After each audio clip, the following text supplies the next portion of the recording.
Hi guys, welcome back to our channel. இன்றைக்கி நம்ம சேனலில் என்ன பார்க்க போகிறோம்னா கிச்சன் ரெசிபிஸ் தான் பார்க்க போகிறோம். அதுக்கு முன்னாடி நம்ம சேனலில் சப்ஸ்கிரைப் பண்ணுங்கள், லைக் பண்ணுங்கள், கமெண்ட் பண்ணுங்கள், மறக்காமல் உங்கள் ஃப்ரெண்ட்ஸ் அண்ட் ஃபேமிலிக்கு ஷேர் பண்ணுங்கள்.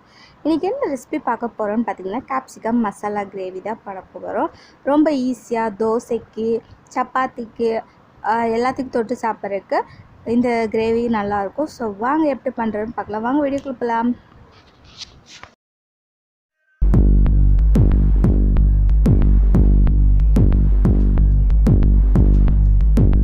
கிரேவி பண்ணுறதுக்கு ஃபஸ்ட்டு எண்ணெய் 2 ஸ்பூன் எண்ணெய் எடுத்துக்கோங்க.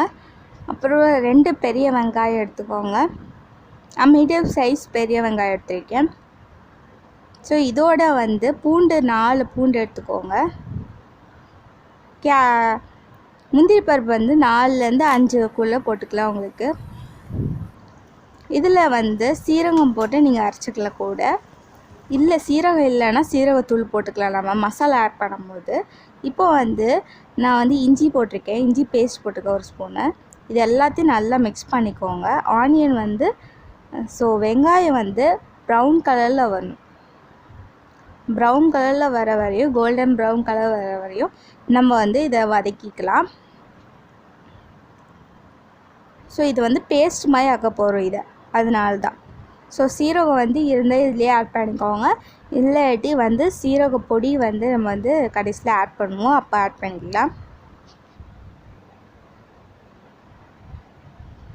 ஸோ இப்போ பார்த்திங்கன்னா வெங்காயம் நல்லா வேந்துருச்சு. ஸோ ப்ரௌன் கலரில் வந்துருச்சு. இதை மிக்சியில் ஜாரில் போட்டு நைஸாக அரைச்சிடலாம். இப்போ கொஞ்சோண்டு பேனில் 2 ஸ்பூன் எண்ணெய் ஊற்றிக்கோங்க. இப்போ அரைச்சி வச்சோம்ல அதை போட்டுக்கோங்க. இதை நல்லா மிக்ஸ் பண்ணிக்கோங்க. இப்போ இது கூட மசாலாலாம் ஆட் பண்ணிடலாம். ஸோ என்னென்ன மசாலான்னு பார்த்தீங்கன்னா 1/2 ஸ்பூன் மிளகாய்த்தூள் எடுத்திருக்கேன். 1/2 ஸ்பூன் சீரகப்பொடி சொன்னேன்ல அது எடுத்திருக்கேன். 1 ஸ்பூன் 1/2 ஸ்பூன் மல்லித்தூள் எடுத்திருக்கேன். அப்புறம் கொஞ்சோண்டு ஒரு பிஞ்ச் மஞ்சத்தூள் எடுத்துக்கோங்க. அப்புறம் 1/2 ஸ்பூன் கரம் மசாலா போட்டுக்கோங்க. இப்போ ஒரு கொஞ்சோண்டு உப்பு போட்டுக்கோங்க. உங்களுக்கு தேவையான அளவு உப்பு போட்டுக்கோங்க. இப்போ இதெல்லாத்தையும் நல்லா மிக்ஸ் பண்ணதுக்கப்புறம் 2 தக்காளி எடுத்து போட்டுக்கோங்க. தக்காளி நல்லா வேகட்டும். நல்லா வேந்ததுக்கப்புறம் நம்ம இதுக்கு முக்கியமான இன்க்ரீடியன்ட் ஆட் பண்ணுறோம். அதுதான் கேப்சிகம். கேப்சிகம் நான் 1 ஆட் பண்ணியிருக்கேன். நீங்கள் 2 கேப்சிகம் கூட ஆட் பண்ணிக்கலாம், நல்லாயிருக்கும். இப்போ கேப்சிகம் நல்லா வேந்துருச்சுன்னா நம்ம அரைச்சி வச்சுருக்க மிக்சியில் இருக்க மீதி இதை தண்ணி ஊற்றி நம்ம இதில் போட்டுடலாம். A few moments later.